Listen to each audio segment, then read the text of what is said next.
இன்னைக்கு சமையல்ல நாம இன்னைக்கு ஒரு சத்தான கூட்டு ரெசிபி தான் செய்ய போறோம். தூதுவளை கூட்டு. நம்மளோட சேனல்ல இதுக்கு முன்னாடி தூதுவளை ரசம் எப்படி வைக்கிறதுன்ற வீடியோ நம்ம போட்டிருக்கோம். இன்னைக்கு வந்து தூதுவளை கூட்டு. இது வந்து குழந்தைங்க பெரியவங்க எல்லாருக்குமே வந்து சாதத்துல போட்டு சாப்பிட ரொம்ப டேஸ்டா நல்லா இருக்கும். சளி இருமல் இருக்கிற டைம்ல எடுத்துக்கிறது ரொம்பவே நல்லது. வீடியோக்குள்ள போறதுக்கு முன்னாடி நம்மளோட சேனலை ஃபர்ஸ்ட் டைமா பாக்குறவங்க மறக்காம சப்ஸ்கிரைப் பண்ணிடுங்க. பக்கத்துல இருக்க பெல் பட்டனையும் பிரஸ் பண்ணிடுங்க. இப்போ தூதுவளை கூட்டு செய்யறதுக்காக தூதுவளை கீரை வந்து க்ளீன் பண்ணி வச்சிருக்கேன். இது எப்படி க்ளீன் பண்ணணும்னா இதுல வந்து நிறைய முள் இருக்கும். இங்க பாருங்க, இலையில வந்து ஃப்ரண்ட் அண்ட் பேக் ரெண்டு சைடுமே வந்து நிறைய முள் இருக்கும். இந்த முள்ளெல்லாம் எடுத்துட்டு நம்ம வந்து கீரையை வந்து க்ளீன் பண்ணி எடுக்கணும். அந்த நரம்புகள் இருக்குல்ல, அந்த நரம்பு மட்டும் விட்டுட்டு இந்த இலையை மட்டும் நம்ம கிழிச்சு இதை மட்டும் கட் பண்ணி எடுத்துக்கோங்க. இது மாதிரி தனித்தனியாக வந்து இலைய சேர்த்து பிச்சு வச்சிருக்கேன். பாருங்க, இந்த மாதிரி முள்ளெல்லாம் வந்து தனியாக வந்து எடுத்துடணும். அந்த முள்ளெல்லாம் மட்டும் தனியாக வந்திருக்கு பாருங்க. ஃப்ரண்ட் அண்ட் பேக் ரெண்டு சைட்லையுமே வந்து முள்ளெல்லாம் வந்திருக்கு. இந்த மாதிரி க்ளீன் பண்ணி எடுத்துக்கோங்க.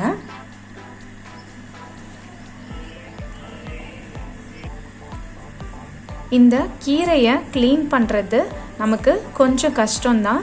ஆனால் நம்ம கஷ்டப்பட்டாதான் அதுக்கான பலன் கிடைக்குன்ற மாதிரி இந்த கீரையோட சத்துக்கள் வந்து அந்த அளவுக்கு நிறைய நமக்கு இருக்குது. இதை எடுத்துக்கிறது ரொம்பவே நல்லது.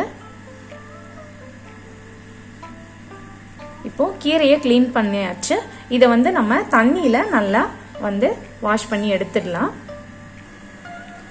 இப்போ நம்ம இந்த கீரை கூட்டு வந்து குக்கரில் தான் செய்ய போகிறோம். ஸோ குக்கர் எடுத்துக்கோங்க. குக்கரில் பாசிப்பருப்பு 100 கிராமுக்கு கொஞ்சம் கம்மியான அளவு தான் சேர்த்துருக்கேன். பாசிப்பருப்பு சேர்த்தாச்சு. இப்போ இதில் சின்ன வெங்காயம் சேர்க்க போகிறோம். சின்ன வெங்காயம் 10 சின்ன வெங்காயம் பொடியாக கட் பண்ணது, 2 தக்காளி பழம் பொடியாக கட் பண்ணது, இது ஒரு பல் பூண்டுன்னு சொல்லுவாங்க. இதில் உரிச்சோம்னா ஒரே ஒரு பூண்டு மட்டும்தான் இருக்கும். இது வந்து மருத்துவ குணம் அதிகமாக இருக்கிறதுனால இந்த பூண்டு வந்து எப்போ கிடைச்சாலும் நீங்கள் வாங்கி சேர்த்துக்கோங்க. சமையலில் ரொம்ப நல்லது. இப்போ இது கூட நம்ம வாஷ் பண்ணி வச்சிருக்க இந்த கீரையும் சேர்த்துடலாம். அடுத்ததா இதுல மஞ்சத்தூள், வீட்டில் அரைச்ச குழம்பு மிளகாய் தூள் 1.5 டேபிள் ஸ்பூன் சேர்க்கிறேன் நான்.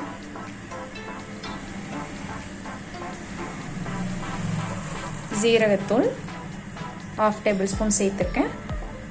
உப்பு மட்டும் நம்ம இப்போ சேர்க்கலை. மற்ற காரத்துக்கு தேவையானதெல்லாம் சேர்த்துட்டோம்.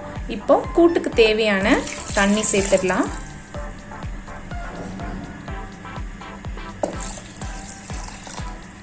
தண்ணி வந்து 2.5 கப் அளவுக்கு தண்ணி சேர்த்துருக்கேன். இப்போ இதை எல்லாத்தையும் நல்லா கலந்து விட்டுருங்க.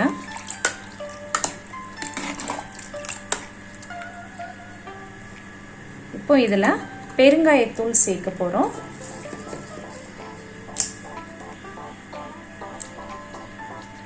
பெருங்காயத்தூள் சேர்த்தாச்சு. 1 டேபிள் ஸ்பூன் எண்ணெய் சேர்த்துக்கலாம். நல்லெண்ணெய் சேர்த்துக்கோங்க. எண்ணெய் சேர்த்தாச்சு. இப்போ நம்ம இதை ஸ்டவ் ஆன் பண்ணி வச்சிடலாம்.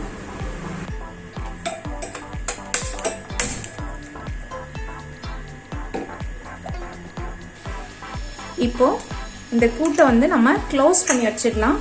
க்ளோஸ் பண்ணி நம்ம ஒரு 3 விசில் வந்து விட்டு எடுத்துடலாம். அதுக்கப்புறம் க்ளோஸ் பண்ணியாச்சு. இருக்கட்டும், விசில் வரட்டும்.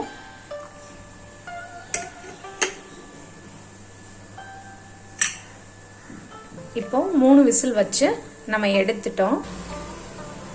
இப்போ இந்த கீரையில் இருக்க, இந்த பருப்பு கீரையில் இருக்க தண்ணியை மட்டும் நம்ம ஃபில்டர் பண்ணிட்டு அந்த கீரையை வந்து நல்லா மசிச்சு எடுத்துடணும், கடைஞ்சிடணும் மத்து வச்சு. இந்த கூட்டு திக்காக வேணும்னா தண்ணியோட அளவை கொஞ்சமாக கம்மி பண்ணி வச்சுக்கோங்க வைக்கும்போதே.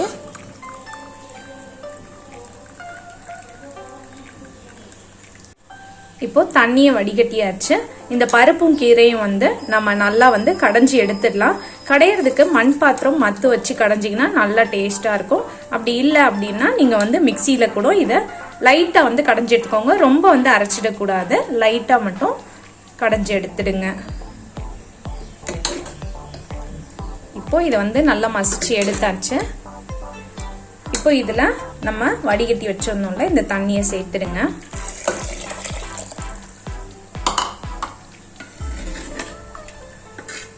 இப்போ இந்த கீரை கூட்டுக்கு வந்து நம்ம தாளிச்சிடலாம். இப்போ தாளிக்கிறதுக்கு நெய் சேர்த்திருக்கேன்.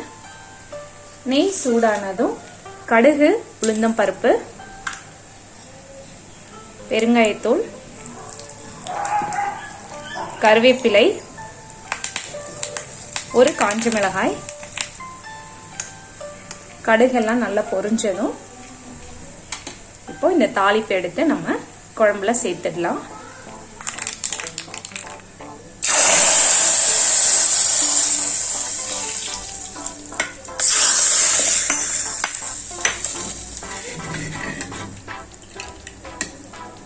இப்போ இதுல குழம்புக்கு தேவையான உப்பு, நம்ம உப்பு சேர்க்காம தான் வேக வச்சோம். லாஸ்டா மட்டும் இப்போ உப்பு சேர்த்துடலாம். இப்போ உப்பு சேர்த்து நல்லா கலந்து விட்டுருங்க. டேஸ்டியான ஹெல்த்தியான தூதுவளை கீரை கூட்டு நம்ம வீட்டில் ரெடி பண்ணியாச்சு. நீங்களும் உங்கள் வீட்டில் ட்ரை பண்ணி பாருங்க. ஃப்ரெண்ட்ஸ், இந்த வீடியோ உங்களுக்கு பிடிச்சிருந்தா லைக் பண்ணுங்க, ஷேர் பண்ணுங்க. மறக்காம சென்னை வைஷு சமையலை சப்ஸ்கிரைப் பண்ணிடுங்க. தேங்க்யூ.